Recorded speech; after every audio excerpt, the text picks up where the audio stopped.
പുനലൂരിലെ മരത്തിൽ ചങ്ങലക്കിട്ട് പൂട്ടിയ നിലയിൽ കണ്ടെത്തിയ മൃതദേഹം ആരുടേതെന്ന് ഇതുവരെയും തിരിച്ചറിഞ്ഞിട്ടില്ല. മരിച്ചയാളെ കണ്ടെത്താനുള്ള അന്വേഷണം ഇതര സംസ്ഥാനങ്ങളിലേക്ക് വ്യാപിപ്പിച്ചിരിക്കുകയാണ്. അന്വേഷണത്തിനായി ഒരു ഡിവൈഎസ്പിയുടെ നേതൃത്വത്തിൽ 20-അംഗ പോലീസ് സംഘത്തെ നിയോഗിച്ചിട്ടുണ്ട്. കൊലപാതകം നടന്ന് ഒരാഴ്ച പിന്നിട്ടിട്ടും കൊല്ലപ്പെട്ടയാളെ കണ്ടെത്താൻ പ്രത്യേക അന്വേഷണ സംഘത്തിന് കഴിഞ്ഞിട്ടില്ല.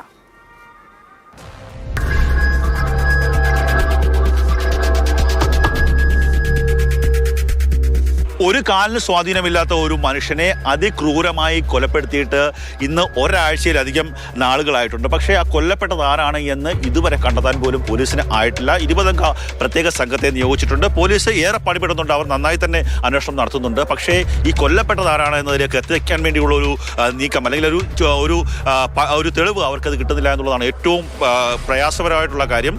ആ സ്ഥലം എന്ന് പറയുന്നത് റബ്ബർ മരത്തിലാണ് ഈ മനുഷ്യനെ ഈ ചങ്ങല ഉപയോഗിച്ച് പൂട്ടി കയ്യും കാലും പൂട്ടിയ ശേഷം വാരിയലിന് കുത്തി കൊലപ്പെടുത്തിയത്. അതിനുശേഷം അയാൾ ആരാണ് എന്ന് തിരിച്ചറിയാതിരിക്കാൻ വേണ്ടി അവിടെ അദ്ദേഹത്തിൻ്റെ മൃതദേഹം കത്തിക്കുകയും ചെയ്തതെന്നും ഏറ്റവും ആളൊഴിഞ്ഞ പ്രദേശമാണ്. ആ പ്രദേശത്തേക്ക് ജനങ്ങൾ വലുതായി പോകാത്ത പ്രദേശമാണ്. റബ്ബർ ട്രാപ്പിംഗ് ഇല്ലാത്ത ഒരു തോട്ടമാണ്. ആ പ്രദേശത്ത് വെച്ച് ഒരാളെ കൊലപ്പെടുത്തുക എന്നുള്ളത് പ്രദേശവാസികളായിട്ടുള്ള ആൾക്കാർക്ക് തന്നെ ചെയ്യാൻ സാധിക്കുക. ദൂരെ നിന്ന് വന്ന ആൾക്കാർക്ക് ചെയ്യാൻ സാധിക്കില്ല എന്നുള്ളതായിരുന്നു തുടക്കത്തിൽ പോലീസിൻ്റെ ഒരു നിഗമനം. പക്ഷേ പിന്നീട് പോലീസ് നടത്തിയ അന്വേഷണത്തിൽ ഈ വ്യക്തി ഇതര സംസ്ഥാനക്കാരനാണോ എന്ന് പോലും സംശയമുണ്ടായി. അതിൻ്റെ അടിസ്ഥാനത്തിൽ കർണാടക, ആന്ധ്ര, തമിഴ്നാട് തുടങ്ങിയ സ്ഥലങ്ങളിലേക്ക് തന്നെ അന്വേഷണം വ്യാപിപ്പിച്ചിട്ടുണ്ട്. പക്ഷേ ഇതുവരെ ആ ഒരു വ്യക്തിയെ ആരാണെന്ന് കണ്ടെത്താൻ സാധിച്ചില്ല. ആ വ്യക്തി ആരാണെന്ന് കണ്ടെത്താതെ ഒരു കാരണവശാലും ഈ കേസിലെ പ്രതിയെക്കുറിച്ചുള്ള സൂചന ലഭിക്കുകയില്ല.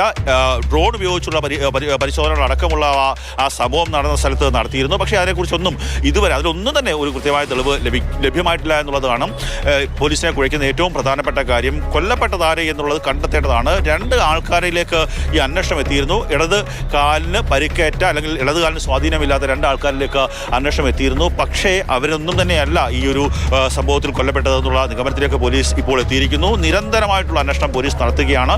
വലിയ രീതിയിലുള്ള അന്വേഷണം നടത്തുമ്പോഴും ഇതുവരെ ഈ വ്യക്തിയെ കണ്ടെത്താൻ സാധിച്ചിട്ടില്ല എന്നുള്ളതാണ് ഏറ്റവും അന്വേഷണത്തിൽ കുഴയ്ക്കുന്ന ഒരു സംഭവം. മാരിയലിനേറ്റ കുത്താണ് മരണത്തിന് കാരണം എന്നുള്ളത് തന്നെയാണ് ഇപ്പോൾ പോലീസ് പറയുന്നത്. അതിനുശേഷം എന്തുകൊണ്ട് ആ ബോഡി കത്തിക്കാൻ ശ്രമിച്ചു എന്നുള്ളതാണ്. എന്തായിരുന്നു ഇതിൻ്റെ മോട്ടീവ്? ആ വ്യക്തിയെ കൊലപ്പെടുത്താനുള്ള കാരണം എന്താണ്? അതൊന്നും തന്നെ ഇതുവരെ കണ്ടെത്താനാകാത്തൊരവസ്ഥയാണ്. എന്തായാലും ഈ പ്രതിയെ മരിച്ച വ്യക്തി ഉടൻ തന്നെ കണ്ടെത്താൻ സാധിക്കുമെന്നുള്ള പ്രതീക്ഷയാണ്. സൈബർ സെല്ല് ഉദ്യോഗസ്ഥർ വളരെ പണിപ്പെട്ട ആ സമയത്തൊക്കെ ആ സംഭവം നടക്കുന്നതിൻ്റെ രാത്രിയൊക്കെ തന്നെ അതുവഴി ആ ടവറിൻ്റെ കീഴിൽ കൂടി സഞ്ചരിച്ചിട്ടുള്ള ആൾക്കാരെ എല്ലാം തന്നെ ഫോണിൽ ബന്ധപ്പെട്ട് അവരെന്തിനു വന്നു, എവിടെയായിരുന്നു എന്നൊക്കെയുള്ള കാര്യങ്ങൾ പരിശോധിക്കുകയാണ്. അങ്ങനെ വളരെ വലിയ രീതിയിലുള്ള ഒരു അന്വേഷണം നടത്തുമ്പോഴും ഈ കൊല്ലപ്പെട്ട ആളിനെ കുറിച്ച് കണ്ടെത്താൻ സാധിച്ചിട്ടില്ല. അത് കണ്ടെത്തിയാൽ മാത്രമേ പ്രതിയിലേക്ക് പോലീസിന് എത്താൻ സാധിക്കുകയുള്ളൂ.